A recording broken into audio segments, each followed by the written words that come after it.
600 years ago, the ancestors of the Mono Lake Paiute inhabited the Mono Basin. They were known as the Kusetica.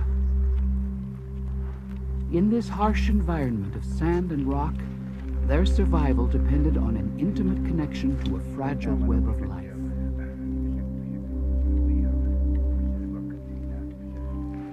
Living in the shadows of the Mono craters, they crafted tools from the glassy volcanic rock and hunted game in this plentiful land of the Great Basin. Like the inhabitants before them, their lives were threatened by catastrophic geologic events.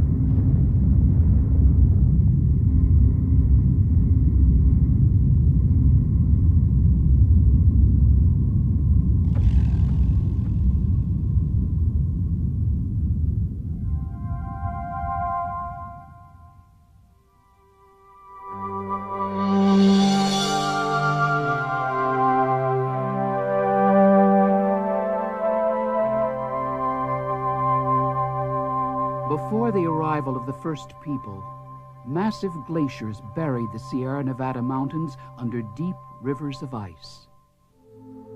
As the ice fields retreated, melting snows fed countless lakes and streams. That which flowed eastward filled a vast inland sea. As the ancient sea receded, the Mono Basin emerged.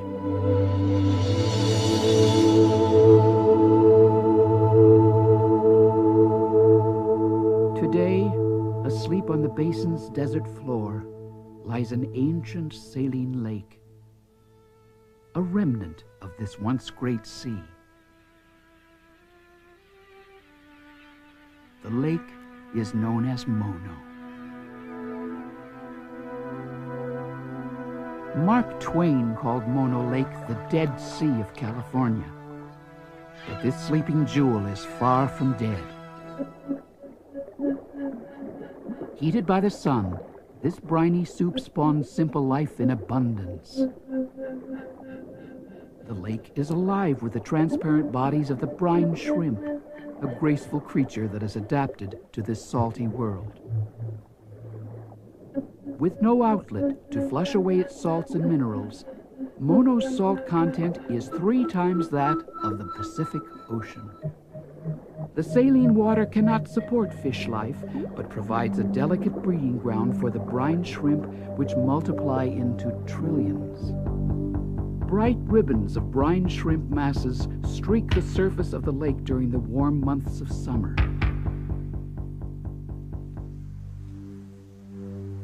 For many people, Mono Lake is known as the place of the flies.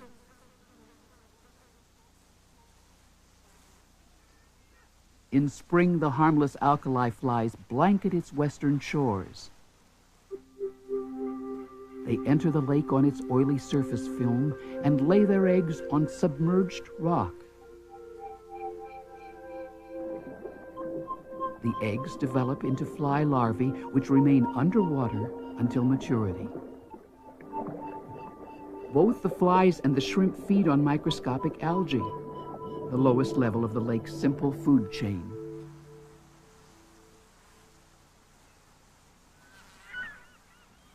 Together, the brine shrimp and the alkali fly act like magnets, attracting thousands of migratory birds to the aquatic feast.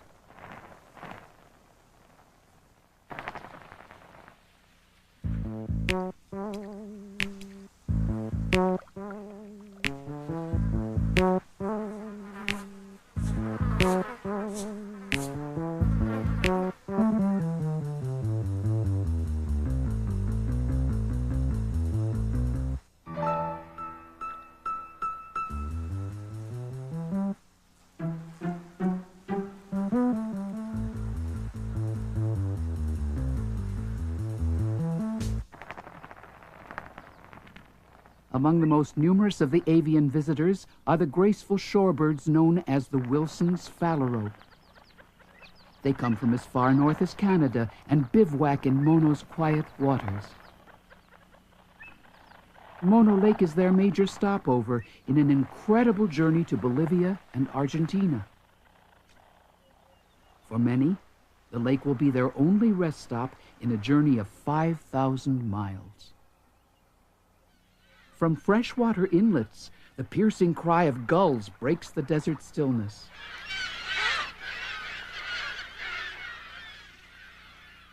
Here in the fresh water, they wash away the salt that has collected on their plumage and within their digestive system.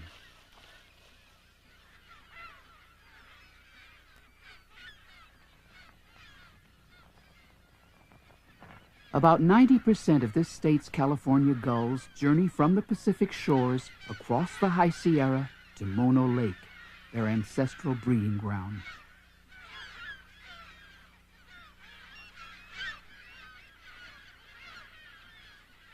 They nest and raise their young on small islands where they are protected from predators. As the lake's water level lowers, so too does the population of its migratory birds and the web of life to which they are tethered.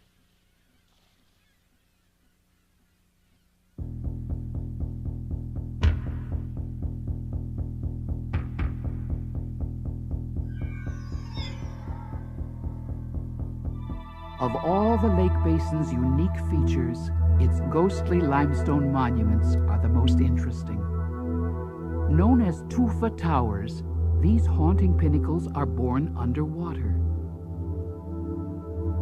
They become visible as the lake level recedes. The unique variety of tufa attracts the curious and their cameras. Forest Service interpreter Larry Ford is well acquainted with the secrets of the mysterious lake. I think one of the most important contributions I can make living here at Mono Lake, as I do season after season, is it really gives me a good opportunity to get across to the visitor exactly what this place is like when they can't be here. The tufa towers we see close to the lake shoreline today were formed within the last 1,000 years. The carbonates in the lake mix with calcium brought in by spring water, and when these chemicals combine, they form calcium carbonate, which is limestone. The thing to remember about tufa towers is that they were all formed around springs. When tufa first forms, it's a very soft precipitation of these chemicals. They form around the source of a spring, and if they're allowed to remain in place, protected by deep water, without the effect of wave action, they will grow, they will calcify, eventually become hard enough to withstand the elements outside the lake. Another special feature of Mono Lake is the sand tufa.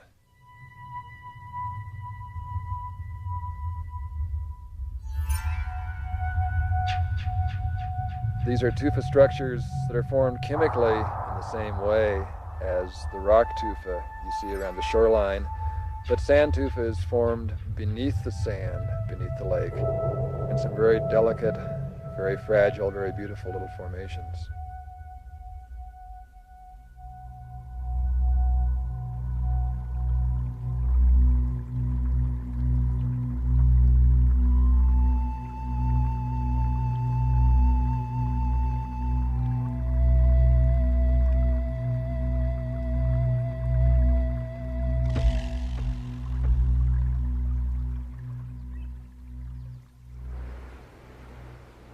Melting snows and alpine lakes feed the few streams that nourish Mono Lake. But daily evaporation and human consumption have caused its water level to drop. In the early 1940s, the city of Los Angeles completed an aqueduct system to collect some of the fresh water before it reached Mono Lake. Combined with long periods of drought, these occurrences have caused the salinity of the lake to double over the years, seriously threatening life in the basin. As the water level lowers, extensive alkali beaches are exposed. They feed choking dust to the basin's atmosphere as angry winds whip the lakeshore. Balancing human needs with those of the environment presents a critical question that will continue to be asked. How much water does the lake need to preserve its fragile ecosystem?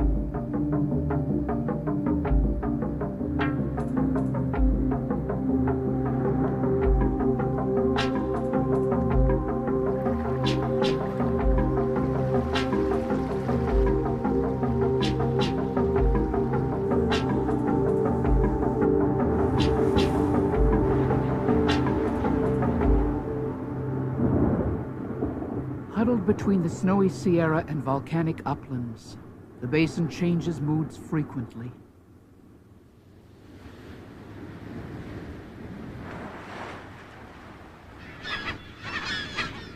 The lake moves and breathes as the sun passes its yearly course.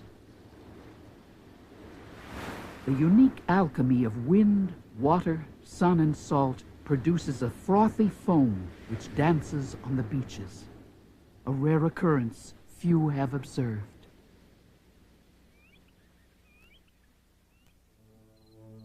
By the mid-1800s, the basin had attracted a handful of Europeans.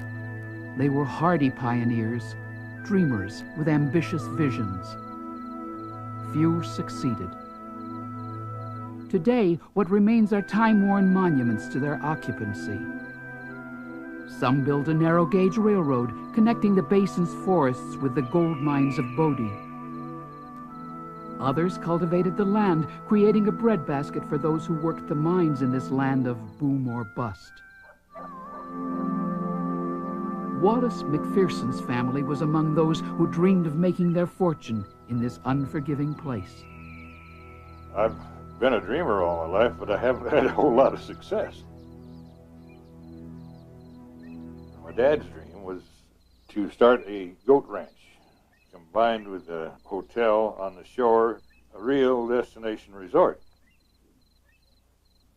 We went onto the island and raised goats for milk, which was very highly regarded dietetically at that time. And this was going great guns until in 1922 we were thrown into litigation for about 10 years. My dad moved to the shore and we started Mono Inn down on the old road. They'd had to move it about 4 times because the lake in those days, instead of dropping, was rising. It was raising at the rate of about a foot a year. In the 30s, we used to run excursions out to the island. I would land them on the Tioga on the White Island and take them on around the east side of the island to Nedget, then on back to Mono Inn. I had a lot of fun, but I didn't make much money at it. And a whirlwind came down the canyon and picked up the whole shooting match and threw it about 150 feet, which didn't do it any good at all. So the dreams didn't materialize, but the dreams were there. From every view of the mysterious lake, one's attention is drawn to the islands that break its surface. Twice the size of San Francisco, this inland sea holds 2 islands captive near its center. The Black Island, known as Nedget, is a volcanic cinder cone. Its name means blue-winged goose in the language of the Kusetica.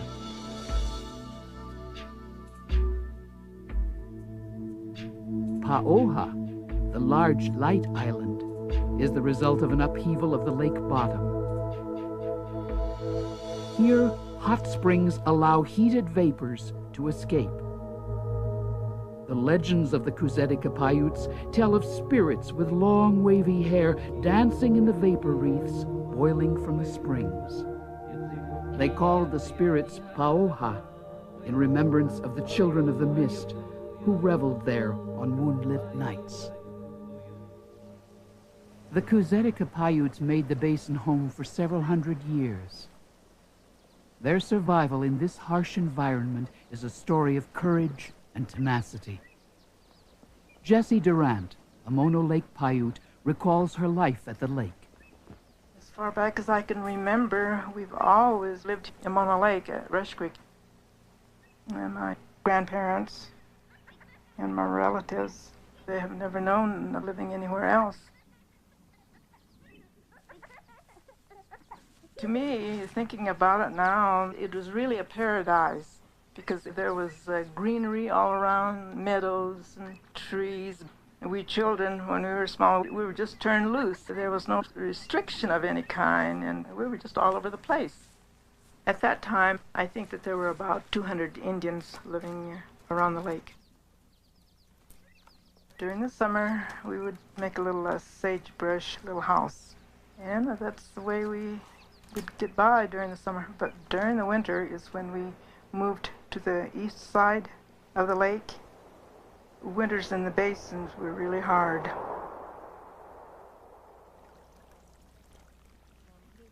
The brine fly, or the larvae, was our main food. It was almost every summer when people, or most the women, went out and gathered the kusabi, the brine fly. We'd get out with our winnowing basket and scoop them up. And first we spread some kind of a material, blanket or whatever we have, sheets, and put that right on and let it dry until we're ready to go home. All the younger generation, I don't think they haven't been out gathering it anymore. And it saddens me and to see the way things are. And the water has a lot to do with it. It has dried up and a lot of things has disappeared.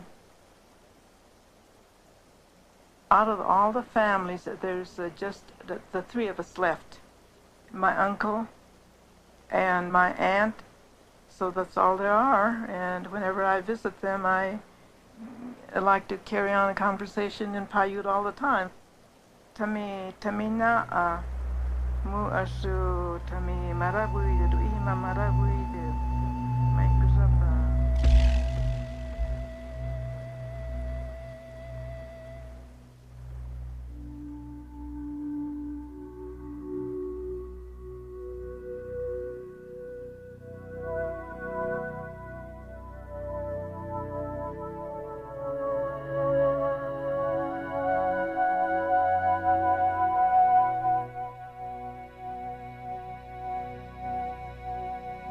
Human judgment has often painted this strange land as silent and vacant, a place suspended in time over which only the mirage dances and the sandstorm sweeps. But this grand and haunting country has no need of humankind, yet our dependency on its water has shaped its destiny, a destiny bound to human reason and the whim of nature. And perhaps the grand architect of this enduring, yet fragile aquatic world designed it to mirror our own mortality and planetary fate. Here, we can enter an unknown realm and return with insight to the nature of our own lives.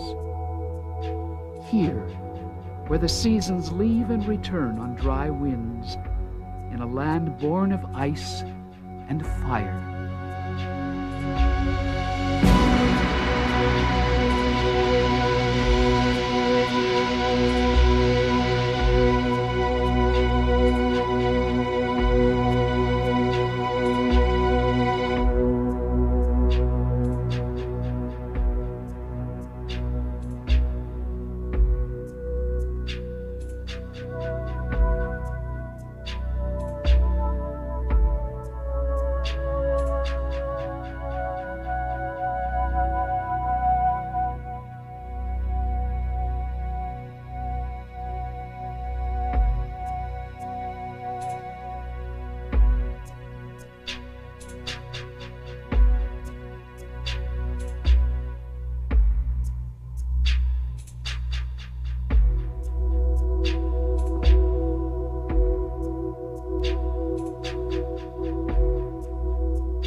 600 years ago, the ancestors of the Mono Lake Paiute inhabited the Mono Basin.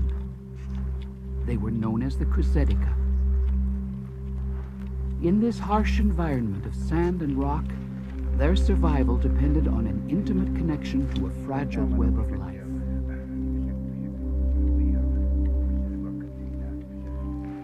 Living in the shadows of the Mono craters, they crafted tools